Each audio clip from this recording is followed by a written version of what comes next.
నమస్తే, welcome to news 360. నేను సంధ్య. మనం అంటే ఏపీలో ప్రస్తుతానికి లడ్డు వ్యవహారం తెర మీదకి వచ్చినా ఇది నేషనల్ వైడ్ ఇష్యూ అయిందన్న విషయం తెలిసిందే. ఈ నేపథ్యంలో ఒక వ్యక్తి తరచూ వార్తల్లో వ్యక్తిగా నిలబడుతున్నాడు అన్న విషయము మనందరికీ తెలుసు. ఆ పేరు కూడా నేను చెప్పాల్సిన అవసరం లేదు. ఎస్ ప్రకాష్ రాజ్. అంటే సనాతన ధర్మానికి సంబంధించి ఏపీలో అటు డిప్యూటీ సీఎం పవన్ కళ్యాణ్ దీక్ష చేయడము, దానికి సంబంధించి జరిగిన అనేక విషయాలకు సంబంధించి తెర మీద తీసుకురావడం జరుగుతున్న నేపథ్యంలో దాన్ని దెప్పిపొడిచిన విధంగా అంటే మిగతా ఎవరికీ లేని బాధ ఈయనకు ఒకరికే వచ్చిందా అంటూ, అంటే మన ధర్మం గురించి మనం మాట్లాడడానికి కూడా స్వేచ్ఛ లేకుండా ఏంటి ఈయన ఈ పాయింట్అవుట్ చేయడము అనేది సర్వత్రా చర్చనీయాంశమైంది. అసలు ప్రకాష్ రాజు మొదటి నుంచి కూడా వివాదాస్పదాలకు కేరాపడ్రస్ అన్న విషయం తెలిసిందే. బట్ హిందువులకు సంబంధించి అంటే మనం ఏం అనము అన్న ధైర్యంతో అతను కామెంట్ చేస్తున్నాడా? గతంలో ఇలాంటివి అనేకం జరిగాయి. తన సొంత ఊరైన కర్ణాటకకు సంబంధించి అనేక అంశాలు తెర మీదకి వచ్చాయి. అక్కడి ప్రభుత్వంలో ఉదయనిధి స్టాలిన్ దానికి తమిళనాడులో కూడా జరిగాయి. ఈయనంటే బహుముఖ ప్రజ్ఞ సార్, అన్ని లాంగ్వేజెస్కి ఈయన తెలుసు. మరి మిగతా రాష్ట్రాల్లో జరిగినప్పుడు రియాక్ట్ కాని ప్రకాష్ రాజ్ కేవలము తెలుగు రాష్ట్రాల్లో జరిగితేనే, అందులో ఆంధ్రప్రదేశ్లోనే జరిగితే ఎందుకు రియాక్ట్ అవుతున్నాడు? అంటే పవన్ కళ్యాణ్ టార్గెట్ చేయాలనుకుంటున్నాడా? సనాతన ధర్మం తప్పని చెప్పాలనుకుంటున్నాడా? అసలు ఆయన మోటివ్ ఏంటి? ఎందుకు ప్రతిసారి ఈ అంశానికి సంబంధించి పవన్ కళ్యాణ్ ట్వీట్ చేస్తే వెంటనే ట్రిగ్గర్ అవుతున్నారు? ఏంటి అసలు దాని కథ? దాని గురించి మనకు తెలియజేయడానికి అనలిస్ట్ సురేష్ కొచ్చాటియన్ గారు మనతో ఉన్నారు. ఎందుకంటే గతంలో ఈయనతో చాలా విభేదించారు, చాలా ఓపెన్గా డిబేట్ చేశారు. మీరు చేస్తున్న తప్పు అనుకుంటూ చాలా సందర్భాల్లో చాలా ముక్కుసూటిగా ఆయనను క్వశ్చన్ చేశారు. ఈవెన్ ఒక టైంలో వార్ కూడా జరిగింది. అది అఫ్కోర్స్ బయటికి రాలేదు. మరి సురేష్ కొచ్చాటియన్ ప్రస్తుతం మనకు లైవ్లో అందుబాటులో ఉన్నారు. మరి ఆయన ఏం చెప్తారు, ఈ అంశాన్ని ఆయన ఏ కోణంలో చూస్తున్నారనేది ఆయన మాటలోనే తెలుసుకుందాం. సురేష్ గారు నమస్తే. ఆల్మోస్ట్ ఆల్ అంటే మీకు సుపరిచితుడు ఆయన. అయితే ఆయనతో మీకు జరిగిన ఘర్షణ కావచ్చు, చాలా సందర్భాలు విభేదించిన సందర్భాలు కావచ్చున్నాయి. అంటే ముందుగా ప్రకాష్ రాజ్ గురించి చెప్పాలంటే ఏం చెప్తారు అసలు? ఆయనకి ఏంటంటే ఆరోగెన్స్ అని చెప్తారండి ఇంగ్లీష్లో వర్డ్, దాని తెలుగులో చేంజ్ చేసుకోవచ్చు. ఎందుకంటే నా మదర్ టంగ్ తెలుగు కాదు. ఓకే, ఐఎమ్ ఫ్రమ్ కేరళ, మీకు తెలుసు కదా. అంటే పొగరుమూతు అని అనాలి అంతే, సింపుల్ ఒకటే వర్డ్. ఆరోగెన్స్ ఏంటంటే నేను ఏం చెప్తే ఎవడేం చెప్పండి నాన్న అని చెప్పేసి ఒక లైసెన్స్ ఇచ్చినట్టు. ఇది ఎట్లా అయిపోయిందంటే ఎవడు రోడ్డు మీద పోతున్నాడు వచ్చి హిందూ రిలీజియన్ని సనాతన ధర్మాన్ని కొట్టేసి వెళ్ళిపోతున్నాడు. ఎవడు కాంటే వాడు ఇంగ్లీష్లో లో హ్యాంగింగ్ ఫ్రూట్ అంటాం మనం దాన్ని. సో ఎవడు ఏం చెప్పట్లేదు. సో మేము ఏమైనా కానీ మేము చెప్పుకుంటాం అని చెప్పి మీరు చెప్పిన దాని ప్రకారమే ఈ ఎలక్షన్ కన్నా ముందు ఒక్క సెకండ్ సార్, అంటే ఒక్కసారి అంటే ప్రకాష్ రాజ్ చేసిన ట్వీట్కి సంబంధించి ఒకసారి మనం చూసే ప్రయత్నం చేద్దాము. అంటే డే 1 నుంచి లడ్డు విషయానికి సంబంధించి వచ్చినప్పటి నుంచి కూడా ప్రకాష్ రాజు దానికి సంబంధించి ఒక విషయాన్ని చెప్పడం జరిగింది. అంటే పవన్ కళ్యాణ్ సనాతన ధర్మానికి సంబంధించి లడ్డు విషయంలో హిందూ ధార్మికులు ఎంతగా దాన్ని ప్రభావితం అవుతారు, దేవుడి ప్రసాదంగా దాన్ని ఎలా చూస్తారు అన్న విషయం అయితే మనం చూడడం జరిగింది. మన హిందూ ధర్మానికి సంబంధించి అక్కడ జరిగిన తప్పుకు సంబంధించి ఏపీ సీఎం చంద్రబాబు కావచ్చు, డిప్యూటీ సీఎం పవన్ కళ్యాణ్ కావచ్చు మాట్లాడడం జరిగింది. ప్రాయశ్చిత్య దీక్ష అంటూ చేయడం. ఒకసారి దానికి సంబంధించిన బయట ఏమన్నా ఉందా పీసీఆర్ ఒక్కసారి ఆయన ప్లే చేయగలుగుతారా?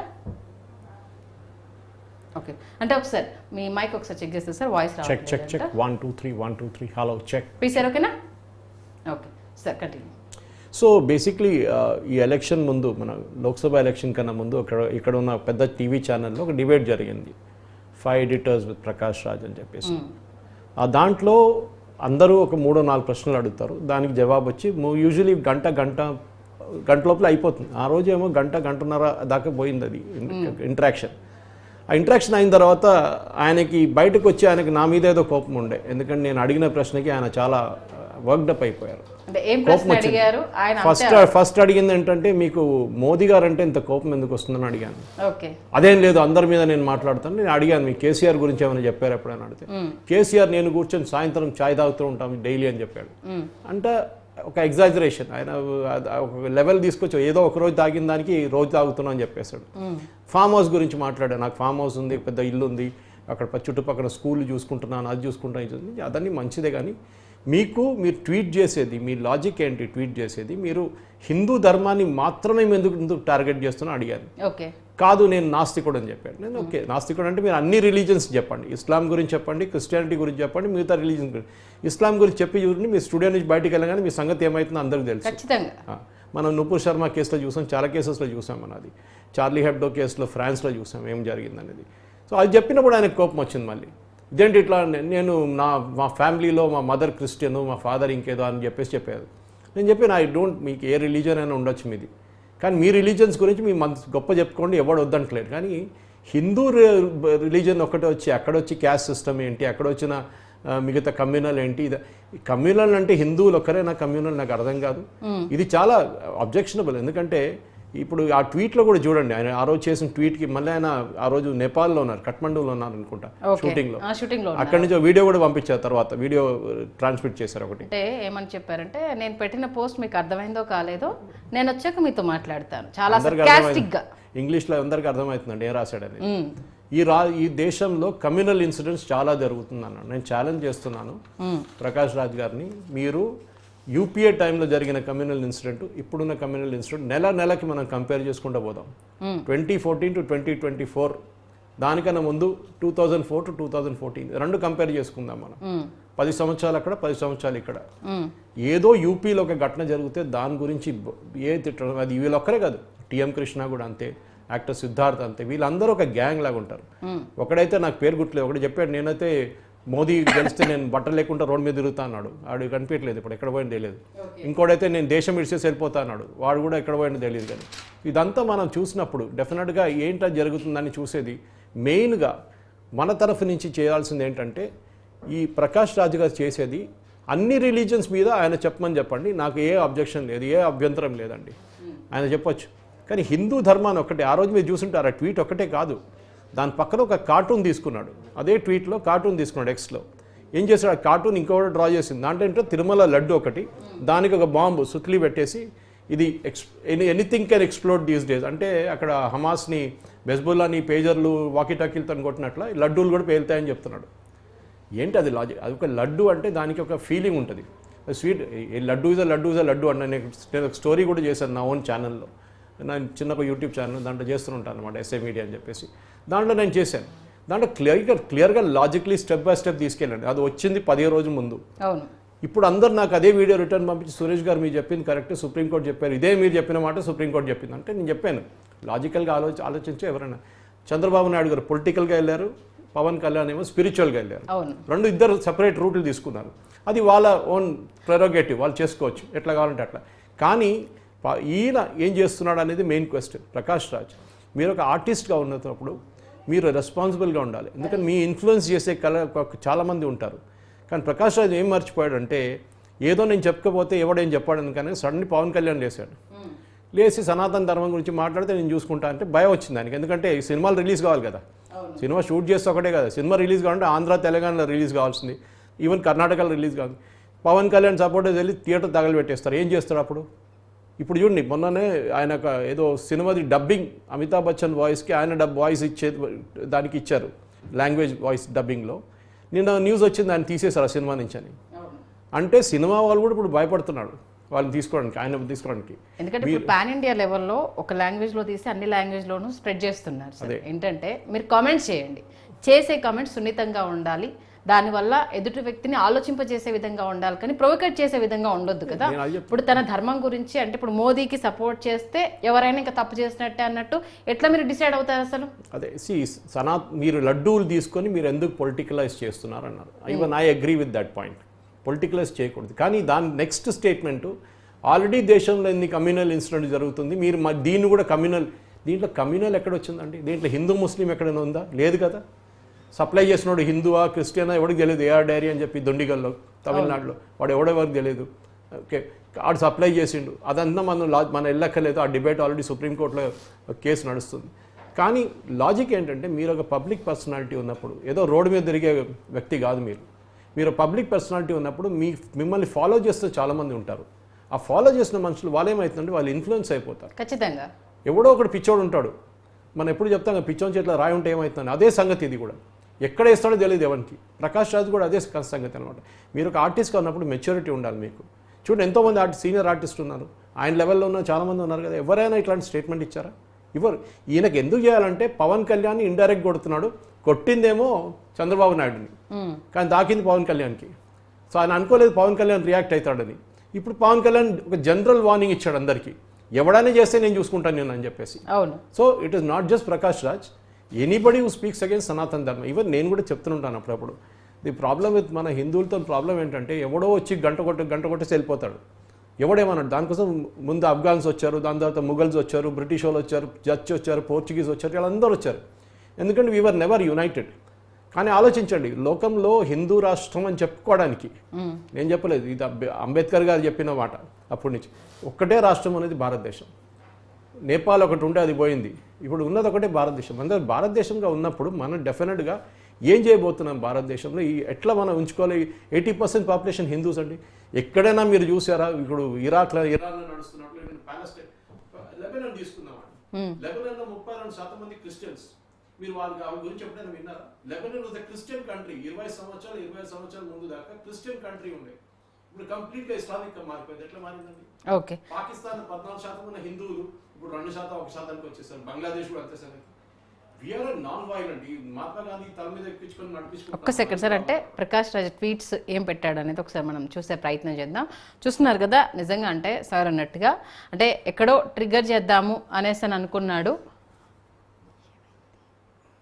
చూస్తున్న కొత్త భక్తుడికి పంగనామాలు ఎక్కువ,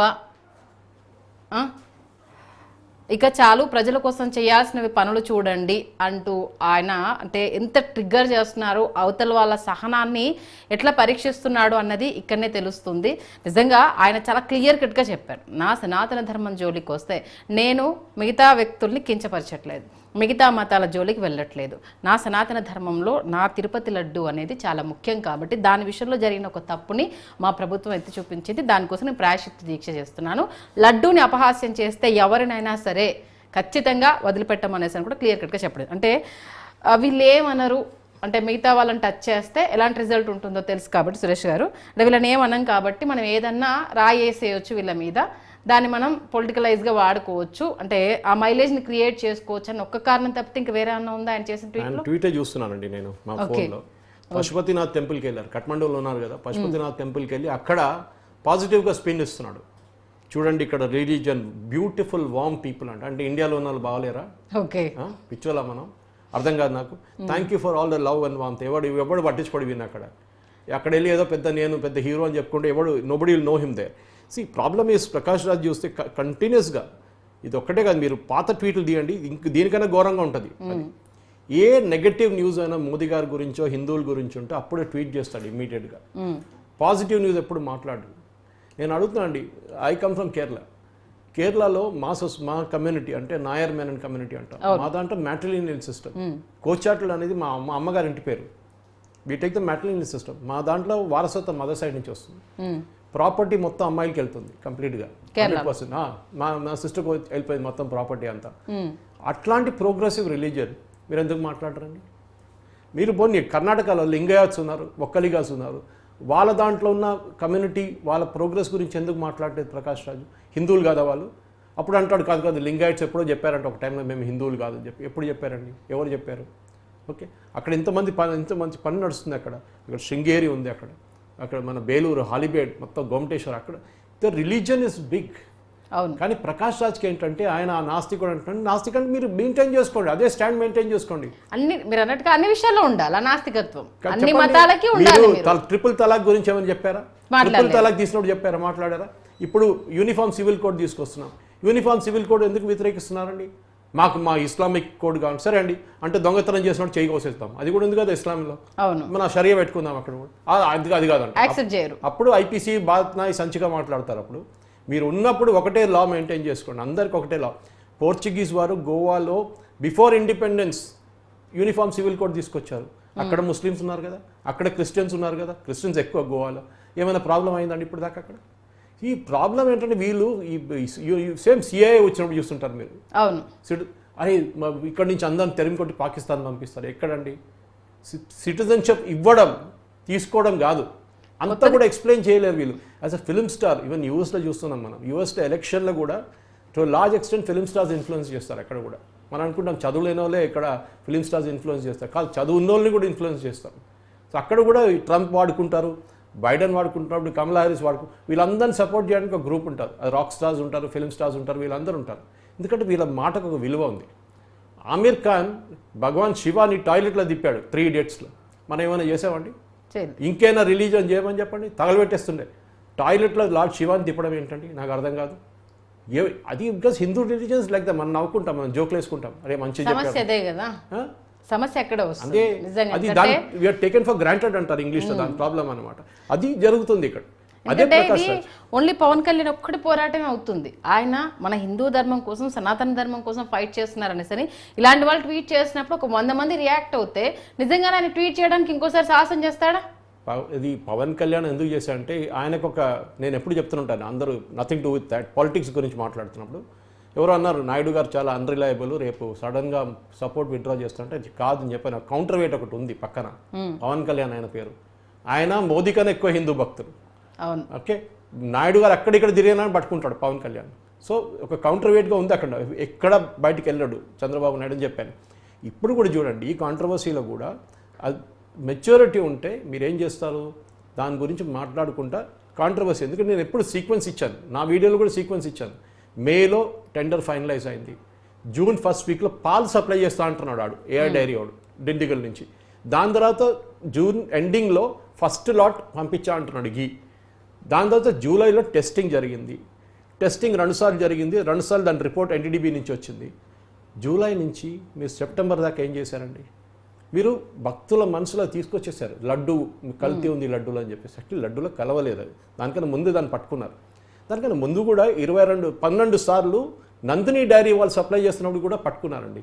కానీ ప్రాబ్లం లేకుండా అక్కడ అది అడల్ట్రేషన్ ప్రాబ్లం కాదు, ఇంకా ప్రాబ్లమ్స్. ఇక్కడ ఒక చిన్న లాజిక్ ఇప్పుడు వినిపిస్తున్నది ఏంటంటే, వీళ్ళు వచ్చేసరికి అంటే తిరుమలలో లడ్డు తయారైపోయింది, ఏ రోజుకి ఆ రోజు అయిపోతుంది సార్. ఎందుకంటే అక్కడ స్టోర్ అనేది ఉండదు మ్యాక్సిమం, దానికి ఉన్న డిమాండ్ ఎట్లాంటిది కాబట్టి వీళ్ళు తెలుసుకునే లోపే అప్పటికి లడ్డు సప్లై అంతా అయిపోయింది కాబట్టి అక్కడ నెయ్యి కల్తీ జరుగుతుంది. అది లడ్డు కోసం, అంటే పెద్ద మొత్తంలో లడ్డు కోసమే నెయ్యిని వాడతారు అని అందరికీ తెలిసిన విషయం.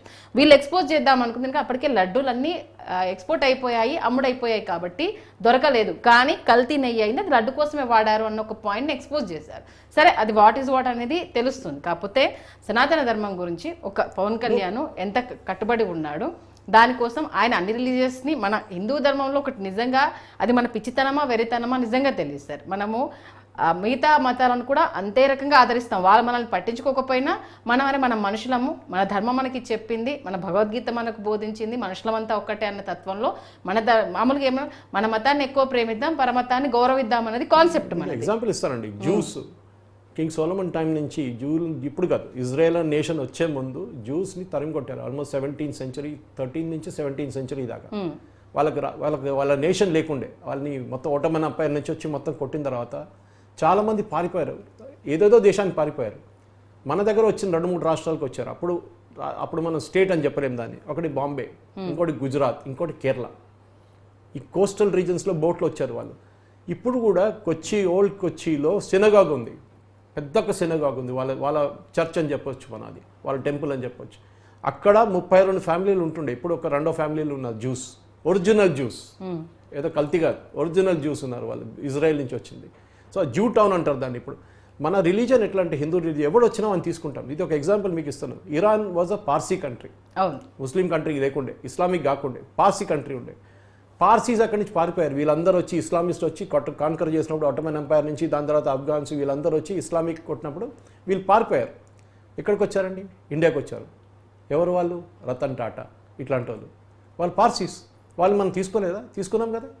సింధ్ నుంచి వచ్చిన వాళ్ళు తీసుకున్నాం మనం. ఇక్కడ కరాచీ బేకరీ తయారు చేస్తారు, వాళ్ళు సింధు నుంచి వచ్చిన వాళ్ళు.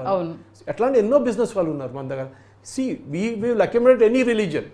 Sindh of course are Hindus only, but నేను పార్సీస్ గురించి చెప్తున్నప్పుడు ఎవరో రాజు చెప్పారంట. అప్పుడు రాజు గారు అడిగారంటే, మేము వచ్చినప్పుడు మీ పాపులేషన్ అప్సెట్ అవుతారంటే, పాలు ఎప్పుడైనా చక్కెర వేసినప్పుడు అది బయటికి రాదు, అది అంతే ఉంటుంది క్వాంటిటీ, దాని స్వీట్నెస్ యాడ్ అవుతుంది అని చెప్పారు. That's an excellent logic of Hinduism. Hinduism problem ఎక్కడ వస్తుందంటే, ఈ క్యాస్ట్ సిస్టమ్ తీసి వేసేస్తారు. చూడండి, షెడ్యూల్ కాస్ట్ని ఎట్లా ట్రీట్ చేస్తున్నారు, schedule tribal 2 tumbler system maintain చేసుకున్నారు. తప్పు జరిగిందని లేదని చెప్పట్లేదు. A religion, no religion is perfect. ఏదో 200, 300, 400, 500 సంవత్సరాల పాత జరిగిన ఇన్సిడెంట్ తీసుకొని మీరు ఇప్పుడు కూడా దాన్ని మళ్ళీ హిందువుల మీద ఎందుకు వేస్తున్నారు? క్యాస్ట్ సిస్టమ్ ముస్లిమ్స్లో లేరా? ఉంది కదా. క్రిస్టియన్స్, కన్వర్టెడ్ క్రిస్టియన్స్ చర్చ్లో వెళ్ళనియరు వీళ్ళు. ఆంధ్ర వైపు వెళ్ళి చూడండి, వాళ్ళు చర్చ్ లోపల రానియరు వాళ్ళని, సెమిట్రీలు అదే సెమిట్రీలు పెట్టినారు వాళ్ళు. అది వాళ్ళ క్యాస్ట్ సిస్టమ్. అది ఈవెన్ ముస్లిమ్స్కి రిజర్వేషన్ ఎందుకు ఇస్తున్నారు? రిజర్వేషన్ అంబేద్కర్ గారు చెప్పారు అప్పుడే, only Hindu should be given reservation, religious based reservation.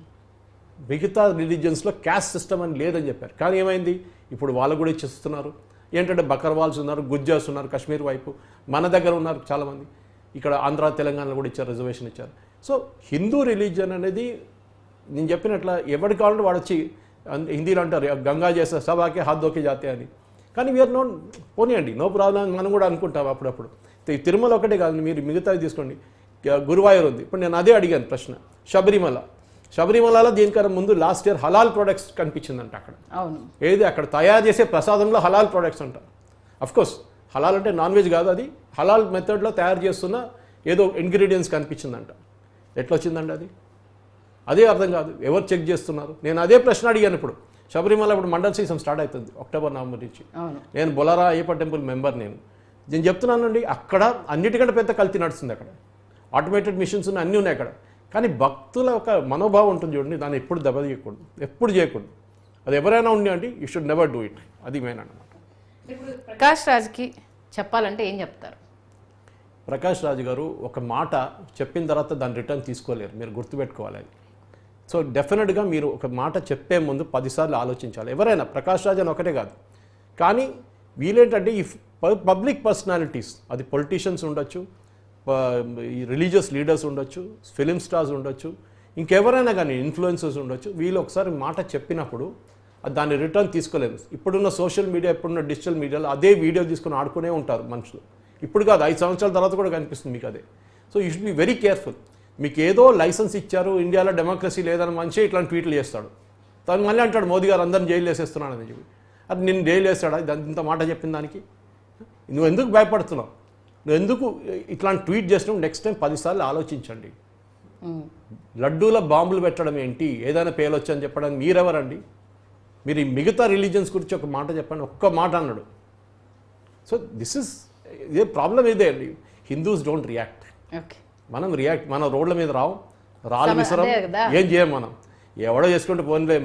ఎప్పుడు చెప్తారు మా దాంట్లో మలయాళంలో ఒక సేయింగ్ ఉంది, పక్కంట అమ్మగారి పిచ్చి వస్తే మనకు చూడడానికి చాలా బాగుంటుందంట.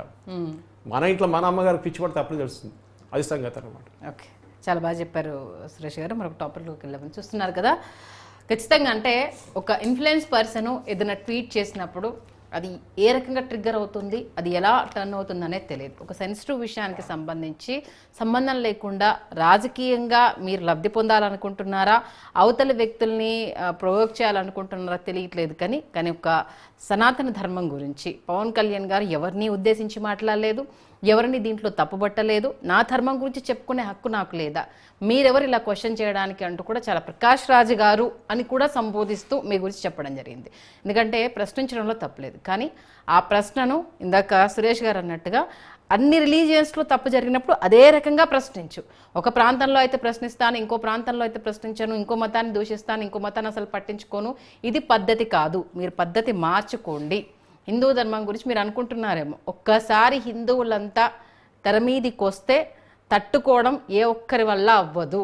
ఎందుకంటే శాంతి కోరుకుంటారు, మన కర్మఫలం అనుభవిస్తారు అని ఒక ఆ సనాతన ధర్మాన్ని ఫాలో అవుతున్నారు కాబట్టి మీరంతా ప్రశాంతంగా ఉంటున్నారు. నిజంగా ఏం చెయ్యాలో, మేము ఏం చేయగలుగుతామో చూపిస్తే మాత్రం మీరు ఇంకొకసారి ట్వీట్ చేయడానికి భయపడతారు. ఇప్పుడు ఒక చిన్న బ్రేక్ తీసుకుందాం. బ్రేక్ తర్వాత మరో డ్రైవ్ చూద్దాం. Stay with us.